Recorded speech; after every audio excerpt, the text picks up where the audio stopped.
Hello friends, welcome back to my channel Peko and Riya vlog. তো আজকে আমি আমার ব্লগটা এখান থেকেই শুরু করলাম। তো দেখো, সকালবেলা ঘুম থেকে উঠে গেছি। তো ঘুম থেকে উঠে এখন আমি চলে যাব বাসি কাজগুলো সারতে। তো দেখো, প্রথমেই আমি গ্যাস ট্যাসগুলো মুছে নিলাম। রোদ্দুরটা দেখো আজকে ভালোই উঠেছে, একদম এইখান থেকে ডাইরেক্ট মুখে পড়ছে। তো দেখো, গ্যাস ট্যাস মুছে নিলাম তাড়াতাড়ি করে। এবার বাসনপত্রগুলোকে নামিয়ে নেব। তো চলো বাসনপত্রগুলো নামিয়ে নিই, ওগুলোকে মাজতে হবে। আর মাজার জন্য ওখানে রেখে দিলাম। তারপরে দেখো, এখানে দেখছি তো সেগুলোকে রেখে সোজা চলে গেলাম। দেখো কত সুন্দর গাছে ফুল ফুটেছে। অন্যদিন কিন্তু গাছে ফুলগুলো আরও বেশি ফোটে, আজকে যাই হোক এই কটা ফুল ফুটেছে। তো দেখো, আকাশটা কিন্তু আজকে খুব সুন্দর, মেঘলা আকাশ, আবার রোদ কখনো, খুব সুন্দর লাগছে। তো দেখো, একটু গাছে জল দিয়ে নিলাম সকালবেলা। তো দেখো, গাছে জল দিয়ে নিচ্ছি এখানে আমার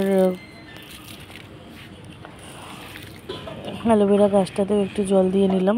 তো তারপরে দেখো, ঘরটরগুলোকে ভালো করে, বাসি ঘরগুলোকে মুছে নিলাম। তো আমি আমার সব কাজগুলোকে কমপ্লিট করে এবার সোজা চলে যাব স্নান করতে, কারণ আজকে হচ্ছে বৃহস্পতিবার। স্নান সেরে তাড়াতাড়ি ঠাকুর ঘরে ঢুকতে হবে, তো সেই জন্য। তো দেখো, আমি এখানে স্নান করে চলে এসেছি। এবার জামা কাপড়টা মেলে সোজা চলে যাব ঘরে।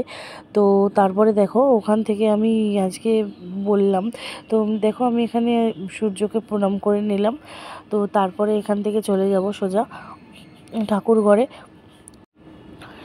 তো দেখো, এবার আজকে তো বৃহস্পতিবার, তো চলো পুজো করতে বসবো। তার আগে সিঁদুরটা পরে নিই। তো দেখতে থাকো।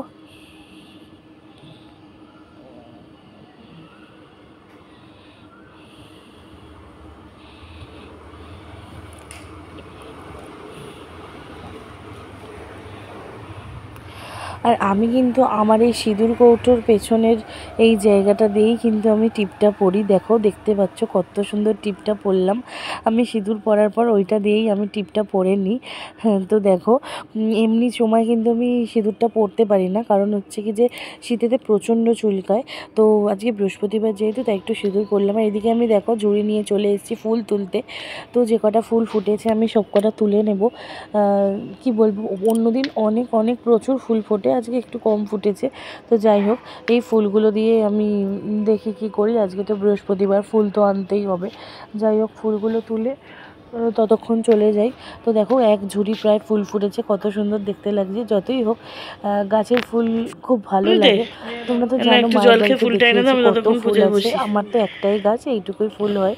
তো যাই হোক, এখানে দেখো, আমার শাশুড়ি মা চলে গেল ফুল আনতে। বৃহস্পতিবার বললাম পুজো করব, আর আমি সেই জন্য এখানে চা বসিয়ে দিয়েছি মায়ের জন্য, যে মা এসে চা খাবে। তো দেখো, এবার চাটাকে ঢেলে নেব, তারপরে মা আসলে আমি মাকে দেবো চাটা। তো চা খাবে মা, তা আমি ঘরে চলে যাব পুজো করতে। তো এখানে দেখো, চাটা ঢেলে নিচ্ছি। তো চাটা ঢালতে ঢালতে দেখছি যে মা এখানে চলে এসেছে ফুল নিয়ে। তো আমি বললাম দাও, তো তুমি আগে একটু বসো, কারণ প্রচণ্ড রোদ। চলে এসো চলে এসো, রোদ্দুর বাইরে প্রচুর। এ নাও, চাটা খেয়ে নাও। তারপরে দেখো, এখানে চা দিয়ে দিলাম। এ নাও, জল খাও, জল খেয়ে চাটা চা খাওয়ার আগে একটু জল খাই। তো সেটা যতক্ষণ চা খাও আমি ততক্ষণ পুজোটা করে নিই। তারপর দেখো, আমি তো বললাম যে ফুলগুলো দিয়ে আমি মালা গাঁথবো, কারণ এমনিই বৃহস্পতিবার আজকে ফুল তো আনা হয়েছে, তাই জন্য এই ফুলগুলো দিয়ে আমি বড় মার জন্য একটা সুন্দর করে মালা গেঁথে নিচ্ছি। তো সেটা মাকে পরিয়ে দেব। তো তারপর দেখো, আজকে বৃহস্পতিবার করে ফুল আসে, আর তার সাথে একেবারে আমার শ্বশুরমশাইয়ের জন্য মালা আনা হয়। মালা দিই। তো দেখো, সেই মালাটা আমি এখানে পরিয়ে দিচ্ছি। কিছুক্ষণ সময়ের জন্য মনটা খুব খারাপ হয়ে গেছিলো, কিন্তু কি করা যাবে, যাক, তার আশীর্বাদটার সাথে নিয়ে চলতে হবে। তো বাবাকে ভালো করে প্রণাম করে নিলাম, নিয়ে আমি এদিকে বসে গেছি ঠাকুরের পুজো দিতে। তো দেখো, সেই আম শাখাতে ভালো করে সিঁদুর টিঁদুর লাগিয়ে বৃহস্পতিবারের পুজো আজকে বললাম, তো সেটারই ব্যবস্থা করছি।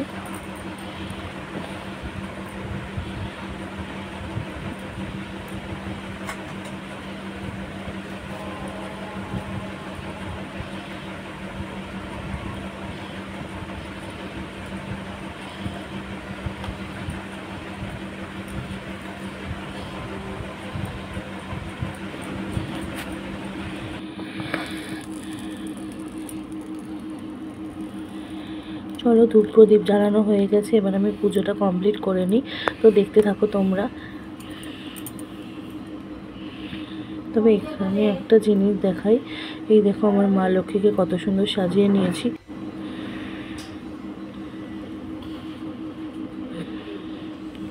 এই দেখো বড় মাকে মালাটা পরিয়ে দিয়েছি, কত সুন্দর লাগছে দেখো। আর চলো এবার ভোগটা দিয়ে দিলাম, আর গোপালের প্লেটে তুলসী পাতা দিয়ে পুজো করে নিলাম।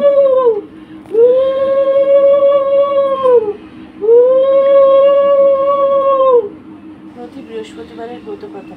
দোল পূর্ণিমার নিশি নির্মল আকাশ, মন্দ মন্দ বইতেছে মলয় বাতাস। লক্ষ্মী মায়ের রয়ের সাথে দেবনারায়ণ, মলয় পর্বতে বসি করে আলাপন।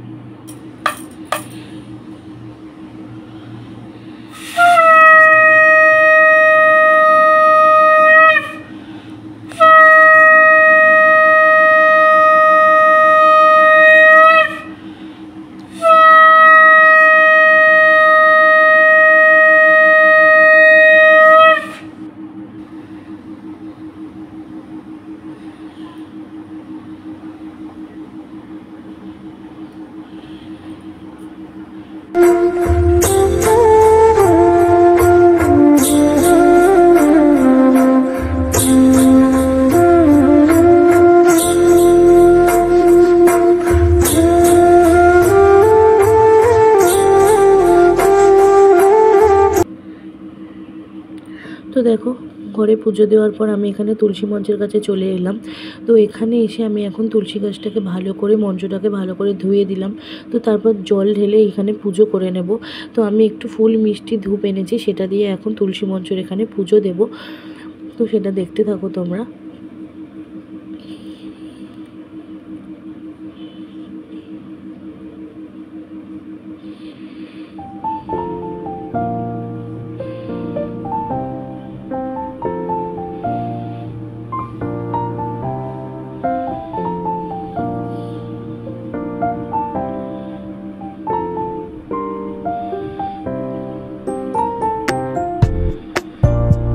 তো দেখো পুজো করা হয়ে গেছে, এবারে চলে এলাম মা আর আমি চা নিয়ে। তো চলো এবার দুজনে চাটা খাওয়া কমপ্লিট করি, তারপরে সোজা রান্নার দিকে যেতে হবে। এই দেখো তাড়াতাড়ি করো, 8টা বেজে গেছে, চা দিয়ে গেলাম। হ্যাঁ, তো দেখো চা সব কিছু দেওয়া হয়ে গেছে, এবার আমি এখানে রান্নার জন্য চলে এলাম। তো দেখো চাল ধুয়ে আমি এখানে একদম ভাতটাকে বসিয়ে দিলাম তাড়াতাড়ি করে। আর এইদিকে দেখছি বর্মশাই একদম রেডি হয়ে গেছে। তো আমি ওকে একটা প্রসাদ দিলাম, দিয়ে ও বেরালো কাজে। তো দেখো জল খেয়ে কাজে বেরালো। তো ওটা দেখালো প্রসাদটা খুব সুন্দর। আসলে ঠাকুরের প্রসাদ তো সুন্দর হবেই বলো, যেহেতু ওটা প্রসাদ। তো দেখো বর্মশাইকে টাটা করে ও তো চলে গেল। তো আমি আবার একটু এখান দিয়ে ছাদে এলাম, দেখলাম এখনো বেরায়নি ও, তারপরে এখন দেখলাম বেরিয়ে গেল। এই যে সাবধানে যেও।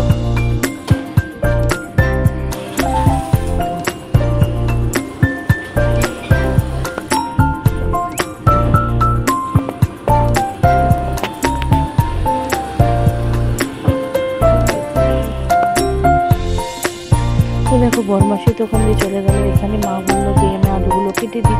তো আমি আজকে আলু ভাজবো। আর এখানে দেখো মাছটাকে বের করে নিলাম। না, আজকে আর মাছটা করবো না, এখান থেকে শুধু মাথাগুলোকে নেব। তো নিয়ে একটু ডাল করব। তো চলো, এদিকে ভাতটা বসিয়েছিলাম সেটাকে আমার নামাতে হবে। ভাতটা প্রায় ফুটে গেছে। আর এদিকে আমি ডালের জন্য দেখো ভাতটা নামিয়ে নিয়েছি। এদিকে আমি এখানে মুগ ডাল নিয়ে নিলাম। এখানে তো কড়াই বসিয়ে দিয়েছি, এবং মুগ ডালটাকে ভেজে নেব। তো বললাম মাছের মধ্যে দিয়ে ডাল করবো। এদিকে দেখো মুগ ডালটাকে ভালো করে একটু ভেজে নেবো হালকা করে। আর তারপরে দেখো এখানে গরম জল বসিয়ে দিয়েছি। তো ডালটাকে এবার ভালো করে ধুয়ে নেব, সিদ্ধ হতে দেবো। আর এদিকে আমি কড়ার মধ্যে তেল দিয়ে দিয়েছি। তো এবার সেই তেলের মধ্যে মাছের মাথাগুলোকে ভেজে নেব, তার জন্য মাছের মাথাটা দিয়ে দিয়েছি। আর এদিকে দেখো আমার ডাল সিদ্ধ প্রায় হয়ে গেছে। তো এখানে দেখো মাছের মাথা ভাজার পরে আবার একটু তেল দিয়ে তার মধ্যে শুকনো লঙ্কা, তেজপাতা, জিরে দিয়ে মাছের মাথাগুলোকে ভেজে তো তুলে রেখেছি, সেগুলোর মধ্যে একটু পেঁয়াজ দিয়ে দিলাম, একটু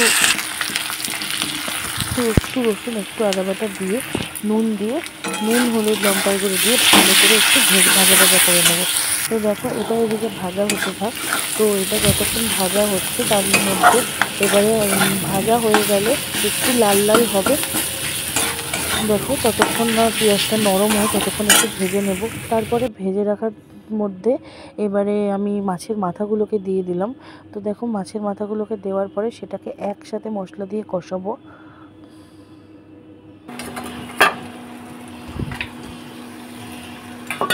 তো দেখো একসাথে একটুখানি মাছের মাথাটা দিয়ে ভালো করে মশলাটা দিয়ে কষিয়ে নেব। আর এদিকে আমি আবার একটু কড়াইয়ের মধ্যে গরম জল বসিয়ে দিয়েছি, কারণ ডালের মধ্যে দেবো। তো এদিকে একটু আবার ওটাকে একটু নেড়ে চেড়ে নিলাম। তো এবার দেখো ডালটাকে এখানে ঢেলে দিলাম। তো দেখো এখানে ডালটাকে দিয়ে দিলাম একটু নেড়ে চেড়ে। এখানে আগে থেকে কাঁচা লঙ্কাটা দিয়ে দিয়েছিলাম। তো তারপরে আমি জল দিয়ে ফুটিয়ে নামিয়ে নিলাম। তো আমার ডাল কমপ্লিট।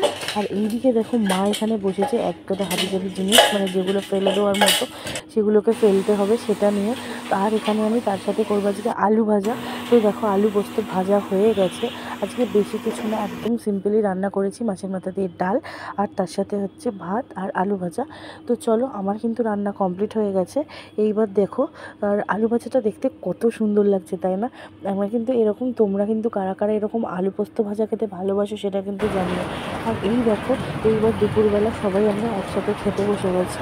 এইখানে দেখো খেতে বসে হঠাৎ করে প্রচণ্ড বৃষ্টি এসে গেছে, তাই জন্য টেবিল থেকে এখানে জানলা আছে তাই জল পড়ে যাচ্ছিলো। এদিকে বরমাসিকেও ঘরে চলে গেল খেতে, আর ওরা ওখানে নিচে বসে গেছে।